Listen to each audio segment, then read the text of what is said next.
Good afternoon. Welcome to Board of Assessors meeting here on October 18, 2023. Meeting at 382 North Main Street. In attendance today is Board Member Marilyn Gaddini, Director Diane Bishop, and Chairman Martin Grudgeon. And in accordance with Chapter 30 Section 20, is anyone taping our meeting? Besides LCAT, we do tape our own meeting. And LCAT is video recording our meeting, and no one else is here other than Assistant Carrie. We got a review of the minutes from September 13, 2023 from Marilyn. Mr. Chairman, I have reviewed the minutes of our meeting on September 13th. I do find them to be in order, and I move that they be accepted. Make a motion to accept. I'll second. Okay, all those in favor? Aye. Okay, administrative duties to start off. We got one warrant of boat excise commitment number 1, amount of $2,345.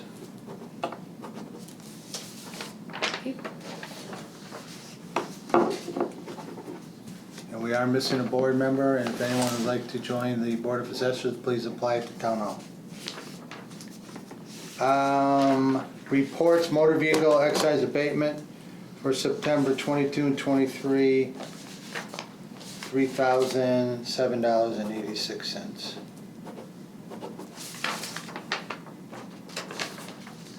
And the accounting notice for the month of September is $71,569.63.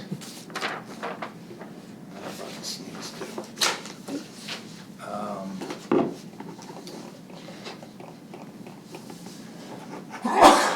Aye. That's Carrie's fault. Spreading the germs. LA3 sales, not that many. All high, a lot in the 80 percentile range, and we had one over 1.07 and 1.02. No reason for the 102. I know that house, regular homes, I don't know what happened on that one. And Wilder Lane, I don't know, that one, I don't know that house. I know the Cooley Avenue house. The last one, 0.89. It's a lot for that house, I thought. They did redo the entire house. Yeah, still, Yeah, I agree. I know that house.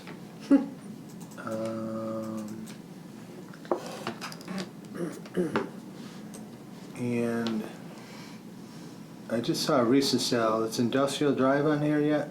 No, that's coming up. We just had a sale on Industrial.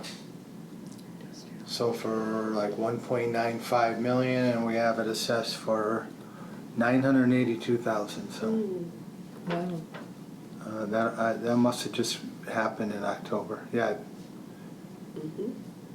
And the 0.68, that is part of chapter land. Had 9 acres plus. So, the usual.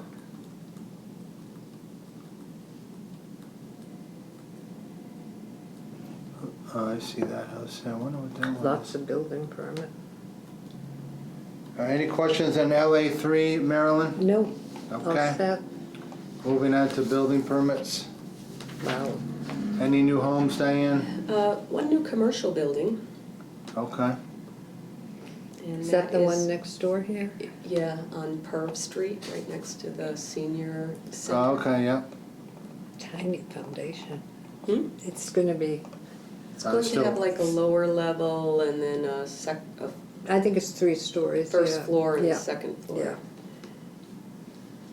Yeah. That's giving us a total of 5 new buildings to date through the... Wow. That's the lowest in Wow. 10 years plus, no Yeah, doubt about it. absolutely. Yeah. I see repair, rebuild from flood damage for $250,000 Yeah. on there. Wow.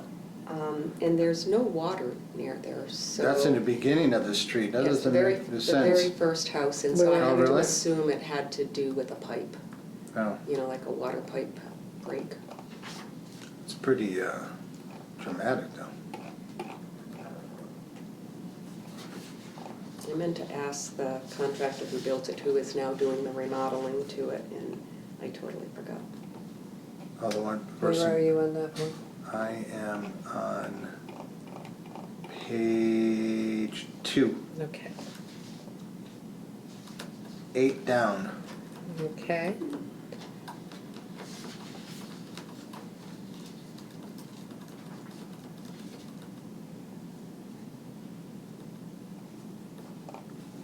Got our solars, A lot window. of them.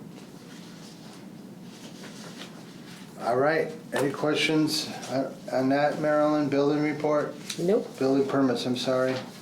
Now we move on to a director's update from Diane Bishop.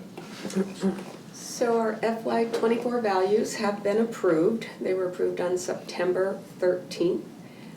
DOR has approved our new growth also.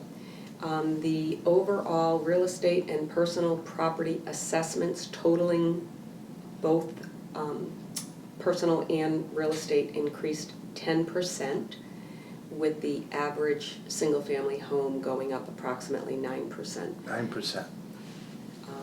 The new growth for fiscal '24 came in at 500,920, and I am now working with the finance team and pulling all the information together for the FY '24 tax recap, and I have reserved a time slot at the town council's meeting on Tuesday, November 14th. I'm hoping it's going to be at the beginning of the meeting. Jeannie is going to be, the town clerk is going to be posting it in the reminder in the very near future, so I'll have a better idea of the exact time. And this tax classification hearing will be a joint meeting of the town council and the board of assessors, and I do plan on using the same format that we presented to the town council last year. After we have the meeting, if the town council votes how they are going to have either a factor of 1 or a split tax rate, I would be needing the Board of Assessors to be prepared to sign into the DSL gateway so we can sign off on the last of the forms. So again, double check your username and password. Both Carrie and Ann and I are here for your assistance.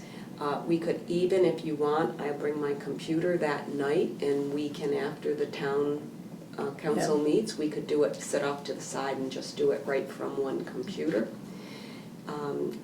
But I will let you know if it's going to be that evening or the next day. The FY '24 motor vehicle reimbursement that we signed off on our last meeting, it was in the amount of $2,260.59. Well, DOR reached out to us and said, we will not allow you to submit that on fiscal '24 because we want you to submit it on fiscal '23. But since you already submitted fiscal '23, you need to wait until next year, and we will allow you to do 3 years rather than the 2. When we questioned it, they said that they are trying to get all assessors' offices to be doing it on the same fiscal year, and we, along with 220 other assessors' office, submitted it in the same manner, and they've asked us all to hold off for a year. Oh, well. So with that said, we will be holding off. We've already added it to the true fiscal '24s that we cannot submit yet. Is that correct? Mm-hmm. And we will be submitting that along with 2 other years' worth of reimbursements, so we will not be missing out on it. It'll just be delayed. The FY '24 boat commitment, you did just sign off on the warrant. These bills were sent on September 29th, and they're due no later than November 28th. In the year 2023, even though my paper says 202. Sorry for the typo, I just noticed it. As a reminder, it's the responsibility of the registered boat owner to fill out a form of list each year. This is a boat form of list by August 1st. If the form of list is not returned, the boat owner is responsible for all excise tax for that year, even if they get rid of the boat. So only with a reasonable excuse can they file the form of list prior to October 31st in the year the tax is assessed, so the bills are out, they're aware of it. And they should be all, they'll be all set. Excuse me one moment. Gary's fault again.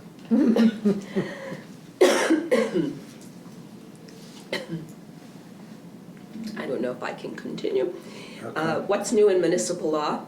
Yep. I did attend that seminar, and they shared a lot of information. And one note of interest, it was recommended by the Division of Local Services to have an abatement policy deadline that is available in each assessor's office. I have pulled all of the needed information together to have a policy compliant with the Mass General laws, and it is in our coming up as our next agenda item. Please note that every requirement on there is part of the Mass General law, or you can find it on the back of the abatement application. And once it is endorsed by the assessors, I will also make sure to put it on our webpage so there are never any questions regarding it. So you have it as February 1st? Yes, but What then, happens if that's a Sunday? but then it goes on to say that these deadlines cannot be extended, whoops, wait a minute. Right after the February 1st, it says, Yeah. notwithstanding the foregoing provisions, if the last day for making an application for abatement falls on a Saturday, Sunday legal holiday, Okay. or day in which the municipal offices are closed as authorized by charter, bylaw, ordinance, or otherwise for weather-related or public safety emergency, the application may be made on the next day that the municipal office is open. There we go. And that's So- it? So if we wanted, yes, that's it on my director's report. We could segue into the personal property abatement deadline and Okay. Oh, that's for that, you were just talking about that here. right. All right. So the next thing on the agenda is the policy. I And got you. again, this information is taken either from the Mass General Law, from the IGR bulletins that the Department of Revenue has provided to us regarding abatement deadlines. And we have also included with it to be considered timely files since we have moved. We wrote down hand delivery. We made sure that they know the address of Yep. this building. And it is to be by the end of the business day, which is at 4 o'clock. It can be sent by United States Postal Service mail. That is the only mail service that the Commissioner of Revenue recognizes to have it delivered to the assessors. And it has to be made to the Board of Assessors. And because our mailing address is 60 Center Square, East Long Meadow, Mass, it would have to be there. And it should be postmarked no later than February 1st by 4 p.m. So if you go to the post office and they're holding a late night, 8 o'clock, it would not be considered timely file. They can email it to our email, and it is perfectly acceptable under Chapter 110G of the general laws. And it, again, has to be no later than 4 p.m. on February 1st. And there is a lockbox at the town hall at Center Square, and that's going to be a little bit more problematic for us. Doesn't have a timestamp. So what we're gonna have to do is get down there and at 4 o'clock open it and then come back, and we're gonna have to document that we received it by 4 o'clock. Right. And And we'll have LCAT follow us. too. keep us honest. And then naturally, if that day is a snowstorm day, that the town hall is closed, or Saturday, Sunday, holiday, etc., it would go to the next business Yeah. day. And that's for all property, commercial and industrial also. Commercial, industrial, residential, Yep. and personal property. Yep. And the only edit that I would have to make to this is we are down to 2-member board. Yep. So I would have to take our member who recently resigned. Oh, yeah, per vote of that, so, yep. And so if the board feels that we have detailed this enough, I would like a vote to Okay. accept this policy, and it will get put on our website, and it will be part of our policy book. Okay, make a motion to accept the policy for filing timely or personal property abatement applications, which is set right now for February 1st. Any discussion? I don't think. Make a motion to accept. Marilyn? Second? All those in favor? Aye. Thank you. And that's what we have. Okay, that is it for open session. I make a motion to go into executive session to discuss motor vehicle excise and boat abatements, real estate abatement, and an ATV update. And we return to record our votes. Take a roll call vote. Marilyn Gadini? Yes. Martin Grudgeon, yes. Thank you.